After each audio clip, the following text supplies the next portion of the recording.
right, we're going to continue with our media availabilities here at Richmond Raceway in advance of tomorrow night's Monster Energy Series NASCAR, Monster Energy NASCAR Cup Series Toyota Owners 400. We are joined by Kyle Busch, driver of the number 18 M&M's Toyota, who was last week's winner at Bristol and has won 6 races here at Richmond Raceway, including both races last year.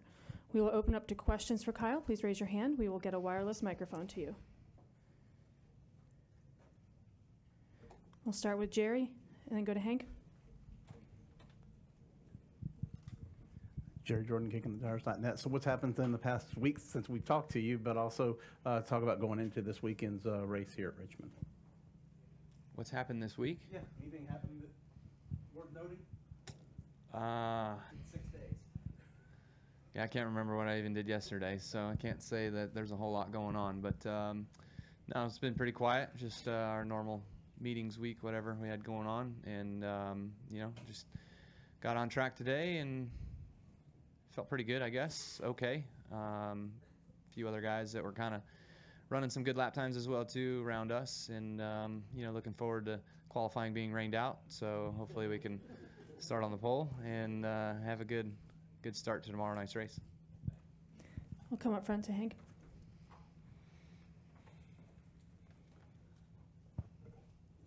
Kyle, how do you describe or how do you quantify the dominant way you've started the season and just how well you're doing week in and week out? Yeah, I mean, obviously, I guess I'd just go after hard work, preparation, the things that you do behind the scenes that help you succeed on race days, and what you can do behind the wheel of a race car. But it's also due to being with some really good, talented people, Adam Stevens and my group on the 18 car, and of course Ben Beshore on the Xfinity side, and Rudy Fugel on the truck side.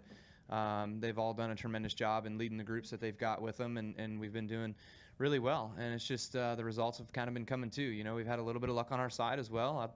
I'll admit, I always tell you when we don't have any luck on our side, so I might as well tell you when we do have a little luck on our side, and it's been nice to have. So we just got to continue with the way we're running and the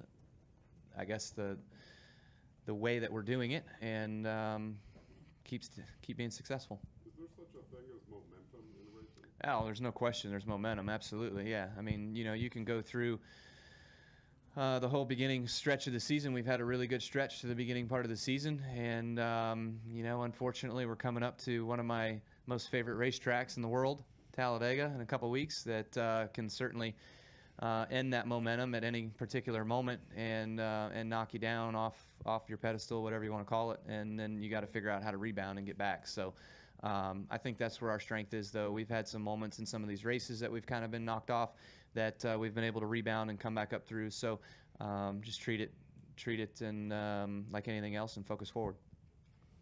When you come to the far right to Dustin. Yeah, Dustin Albino, front stretch. Kyle, the 15-year anniversary of your first win is coming up. Happened ironically here at Richmond. What do you remember about that night, and can you believe it's been that long?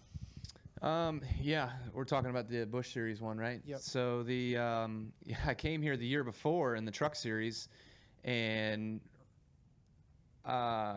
hit about everything but the pace car. I mean, it was an ugly venture for me. I don't even think I ran 15th in a Truck Series race. It was pretty bad. And then I came here the following year with Hendrick Motors, 2 years later, I guess. Yeah, with Hendrick Motorsports and the 5 car, and was able to qualify on the pole. Brand new asphalt. Was able to qualify on the pole. Was able to lead the most laps. Was able to go on and win the race. And Greg Biffle finished right behind me. Probably, if he was a little bit meaner of a guy, he could have moved me out of the way and won for himself. But we've always had respect for one another. So.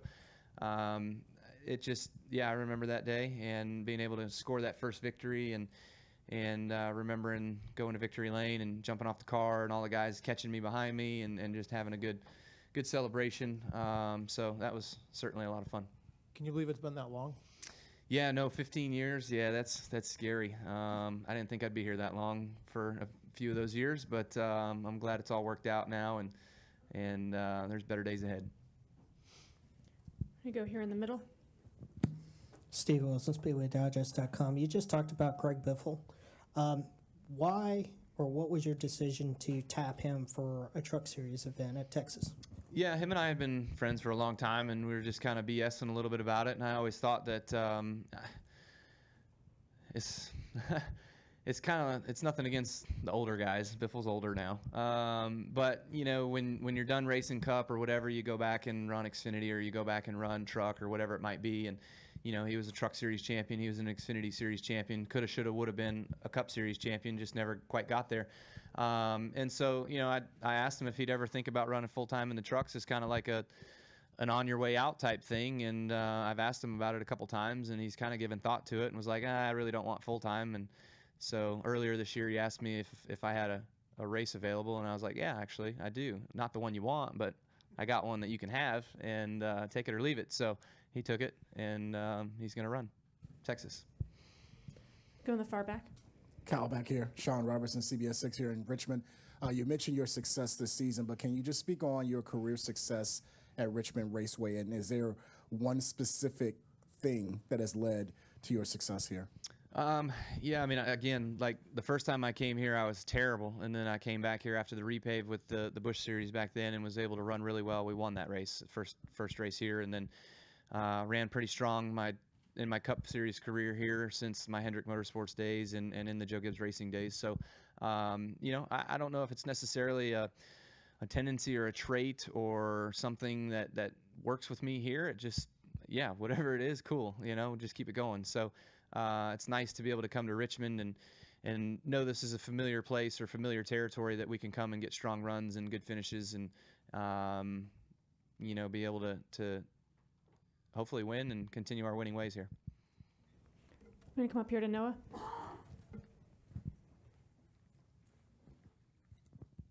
Noah Lewis, TSJ Sports. Kyle, if you were to win tomorrow, then you'd tie Hall of Famers like David Pearson, Richard Petty, and Bobby Allison for 3 in a row at Richmond. Do those type of stats give you more motivation to go out and win more than you already had coming into this weekend? No, I don't need any more motivation to try to win. We've got plenty of reasons to win. I think it's written about all over me.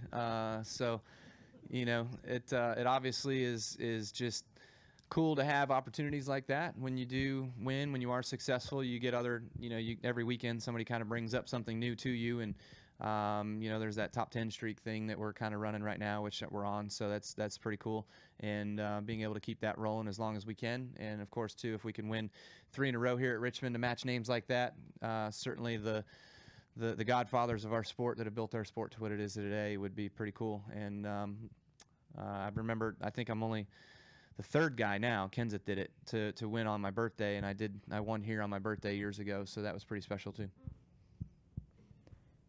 Go in the back to Don. Don Jeffrey, CSPN Media. You've moved into the top 10 as far as all-time wins go in Monster Cup Series. Just kind of talk about what that means to you to see your name next up to, you know, like you said, the godfathers of the sport. Yeah, I mean, it's pretty cool. I think we're tied with Lee Petty right now, so obviously there's some pretty good company that's in the top 10. Obviously, just I mean, in any sport, in the top 10 of accolades that guys go up against, it's pretty cool to be recognized within that group. So, you know, I talk about where we're at right now. Yeah, it's cool, it's great, but you know, I feel like hopefully I can still have 10 or 12 more years left in this business, and to be able to have the opportunity to reach much higher levels and numbers, and to look back on it and reminisce on it when it's all said and done, and see where we stack up. I'm going to come back to the far right to Davey. Davey Siegel with Front Stretch. Kyle, you said last week that you guys still don't think you're on the level of the Penske cars yet. Is there anything specifically that you think that you're missing that you can work towards specifically, or is it a multitude of different things? It's just, I wouldn't say it's a multitude, but you know, it's just different things. You know, the Penske guys just seem to have the pure short run speed right now, where we don't quite have that. So that's something that we know we need to work on and get better at and find. It'd be nice to have short run speed and long run speed, because then you would have the field covered, you know. But some of these races have gone long runs that has lended more towards our style and where we're at, and some of them have lended towards the short run. So it just kind of depends, and it's just kind of the way the luck of the day falls. You know, but last week at Bristol, they certainly showed probably the most run speed, the longest speed of the runs. They were fast for 50 laps, and I think the longest run we had was 79. So they were pretty quick for a majority of it, and was hard to make ground on them. Even in the long run, when we had 40 laps on tires, it was still inches at a time rather than tenths of a second at a time. Also, I'm curious, what do Brexton and Samantha think of the beard? I don't think Brexton really cares. He doesn't really know much about it, but Samantha's, it's growing on her. It's gotten a little softer, so she's a little bit better with it. I guess it's her and I. She's like, oh, you just got to keep it going. You're in the top 10 streak, so maybe that's what it is, and just keep it rolling. So I don't know. I guess when I finish outside the top 10, it'll be gone. So we'll see. Do we have any final questions for Kyle?